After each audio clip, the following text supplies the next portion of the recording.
Assalamualaikum warahmatullahi wabarakatuh. Baiklah, apa kabarnya? Semoga semua dalam keadaan sehat. Kali ini Bu Guru akan melanjutkan materi, tetapi sudah berganti bab.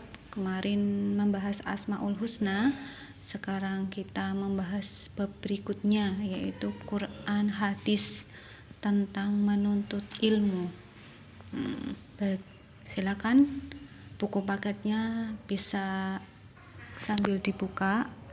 Kalau di buku paket, kalau nggak salah di bab 6 itu Quran Hadis tentang menuntut ilmu. Kenapa Bu Guru bahas di awal? Karena ada perubahan letak bab, jadi Bu Guru kaji awal. Kemarin kita sudah membahas tentang nama-nama Allah yang indah, Asmaul Husna. Nah, sekarang kita membahasnya ini nih, Quran Hadis tentang menuntut ilmu. Di LKS juga ada, kalian bisa buka yang sudah beli, alhamdulillah. Silakan dibuka. Kalau di LKS di awal-awal. Nah, kalau di buku paket di bab 6, kalau di LKS enggak, sudah disesuaikan letaknya. Beberapa Al-Quran, beberapa surat yang membahas tentang menuntut ilmu. Yang pertama ini Ar-Rahman ayat 33, dan juga nanti ada Al-Mujadalah atau Al-Mujadilah ayat 11, serta beberapa hadis tentang menuntut ilmu. Yang pertama ini surat Ar-Rahman ayat 33. Silakan kalian sambil membuka bukunya atau lihat di slide yang tampil sekarang ini. Bu Guru bacakan. A'udzu billahi minasyaitonir rajim. Bismillahirrahmanirrahim. Ya ma'syarul jinni wal insi in istata'tum an tanfudhu in istata'tum an tanfudhu min aqtaris samawati wal ardi fanfudhu la tanfudhuna illa bisultan. Ya, ini adalah arti dari surat Ar-Rahman ayat 33. Ar-Rahman ini surat yang ke-55 di dalam Al-Quran ya. Kita tahu bahwa ada 114 surat dalam Al-Quran, yang kalau Ar-Rahman ini surat yang ke-55. Ar-Rahman garis miring surat yang ke-55 ayatnya 33 ya. Wahai golongan jin dan manusia, jika kamu sanggup melintasi penjuru langit dan bumi, maka tembuslah. Kamu tidak akan mampu menembusnya kecuali dengan kekuatan dari Allah. Ya, itu artinya nanti kita akan membahas isinya, maksudnya nanti. Nah, ini kali ini Bu Guru hanya membahas tentang bagaimana cara membaca dengan benar surat Ar-Rahman ayat 33. Nah, ini kosakata yang ada di dalam surat Ar-Rahman ayat 33, kalian lihat di penggal-penggal ya. Kosakata yang pertama, ya ma'syaro, artinya wahai golongan, al-jinni wal insi, jin dan manusia, inistata'tum, artinya jika kalian sanggup, ang tangfudhu, untuk menembus, min aqtari, dari sebagian penjuru, samawati wal ard, artinya langit dan bumi, fangfudhu, maka tembuslah, la tangfudhuna, artinya kalian tidak akan menembusnya illa bisultan, kecuali dengan kekuasaan Allah Subhanahu wa taala ya. Itu kosakata dari surat Ar-Rahman ayat 33. Ya, kalau ini adalah surat yang kedua, yaitu surat Al-Mujadalah ayat 11. Al-Mujadalah atau Al-Mujadilah sama. Guru bacakan. A'udzu billahi minasyaitonir rajim. Bismillahirrahmanirrahim. Ya ayyuhalladzina amanu idza qila lakum tafassahu fil majalisi fafsahu yafsahillahu lakum wa idza qila anshuzu fanshuzu yarfa'illahu alladzina amanu minkum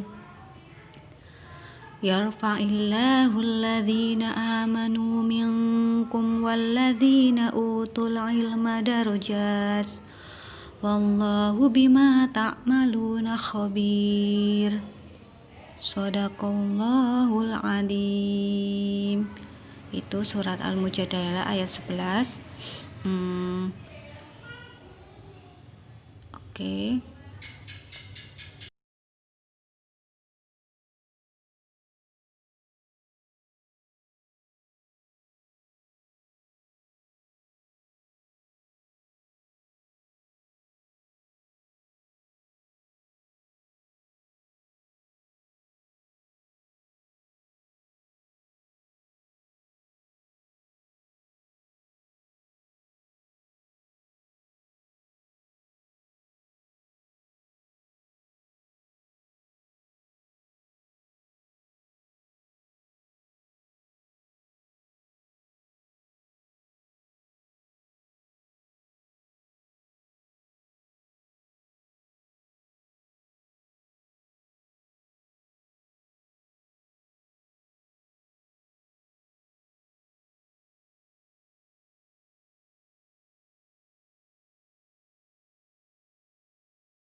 Nah, ini artinya. Wahai orang-orang yang beriman, apabila dikatakan kepadamu, berilah kelapangan di dalam majelis-majelis, maka lapangkanlah. Niscaya Allah akan memberi kelapangan untukmu. Dan apabila dikatakan, berdirilah kamu, maka berdirilah. Niscaya Allah akan mengangkat derajat orang-orang yang beriman di antaramu dan orang-orang yang diberi ilmu beberapa derajat. Dan Allah Maha teliti apa yang kamu kerjakan. Surat Al-Mujadalah ayat 11, yaitu surat yang ke-58 di dalam Al-Quran ya. Ini kosakata dari surat Al-Mujadalah. Kalian bisa sambil menyimak di buku paket ada ya, di bab 6. Ya ayyuhalladzina, arti wahai orang-orang yang amanu, mereka beriman, idza qila lakum, apabila dikatakan kepada kalian, tafassahu, berlapang-lapanglah kalian, fil majalisi, di dalam majelis, fafsahu, maka berlapang-lapanglah, unshuzu, berdirilah kalian, fanshuzu, maka berdirilah, yarfa'illahu, Allah akan mengangkat, minkum, di antara kalian, utul ilma, orang yang berilmu, darajatin, beberapa derajat, bima ta'maluna, dengan apa yang kamu kerjakan, khabir, Allah Maha teliti.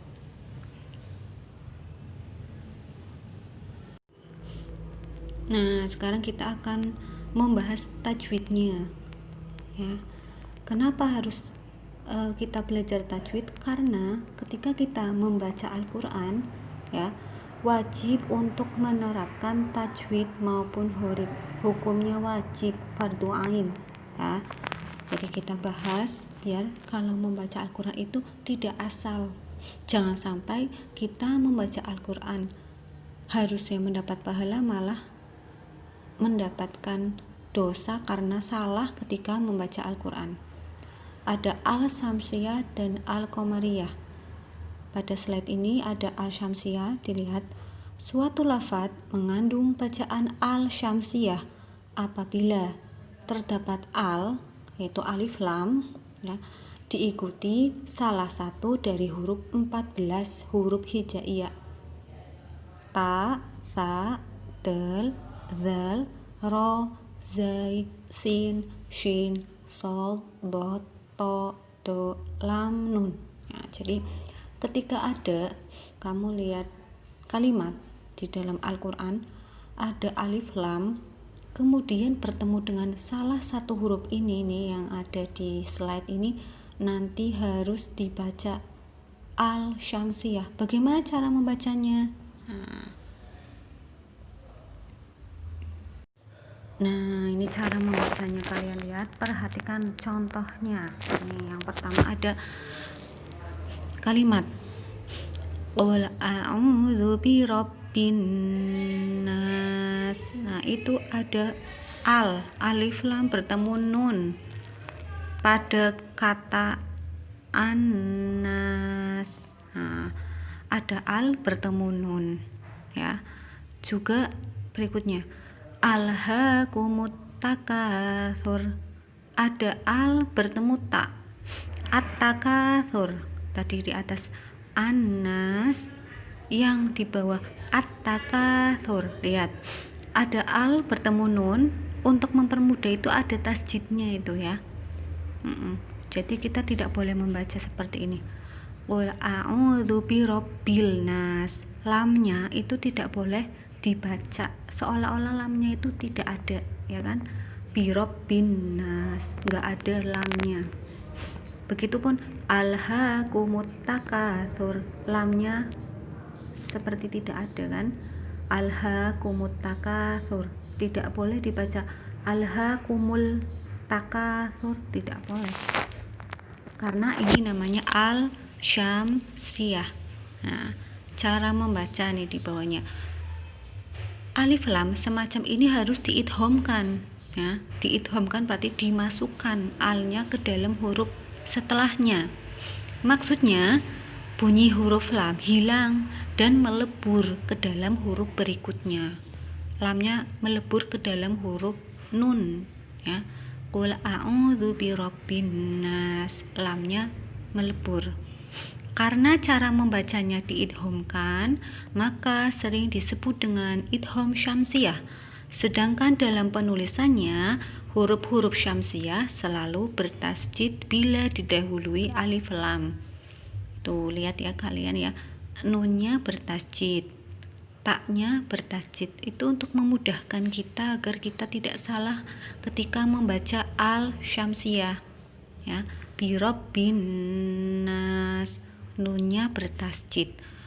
Alhaakumut takatsur, taknya juga bertasjid. Ini kalau yang nggak pernah TPQ, apalagi yang belum bisa baca, pasti bingung. Makanya kalau udah SMP, sebaiknya ya harus sudah bisa baca. Karena nanti PTQ di SMP itu membahasnya tajwid, horib, itu sebenarnya tidak membahas cara biar bisa baca Quran, tapi kebanyakan malah nggak bisa baca ya. Semoga kalian termasuk anak-anak yang bisa baca. Kalau enggak, berarti ayo semangat belajar untuk bisa membaca Al-Quran. Nah, yang kedua adalah Al-Qamariyah. Suatu lafaz mengandung bacaan al-qamariyah apabila terdapat alif lam diikuti salah satu dari 14 huruf hijaiyah selain yang tadi 14 ya. Tadi 14, sekarang 14. Sisanya dari yang tadi itu alif, ba, jim, ha, kha, ain, ghain, fa, qaf, kaf, mim, wawu, ha, ya. Atau sering kita nadumkan dan sering kita singkat dengan abhi, hajjaka, wakhaf, aqimah. Nah, ini yang TPQ udah tahu ya. Nah, contoh al diikuti kaf. Inna a'toina kal kautsar. Kal kautsar. Alnya itu tetap dibaca itu ya. Alnya bertemu huruf kaf, makanya lamnya itu tetap ada, tidak dilebur ke dalam kaf. Tidak seperti tadi yang syamsiah yang bacanya harus dilebur ke dalam huruf yang kedua. Oke, yang kedua, contoh yang kedua, narullahil muqadah. Hil. Nah, itu lamnya dibaca lam sukun ya. Tidak melebur ke dalam mim. Hil muqadah. Nah, itu. Jadi kumarun kan jelas ya artinya ya, rembulan jelas terang, bacanya dia terang juga. Narullahil muqadah. Tidak boleh narullahim muqadah, tidak boleh, harus terang. Oke. Begitu saja ya. Yep. Sudah selesai ini Al-Syamsi Al-Qamariyah.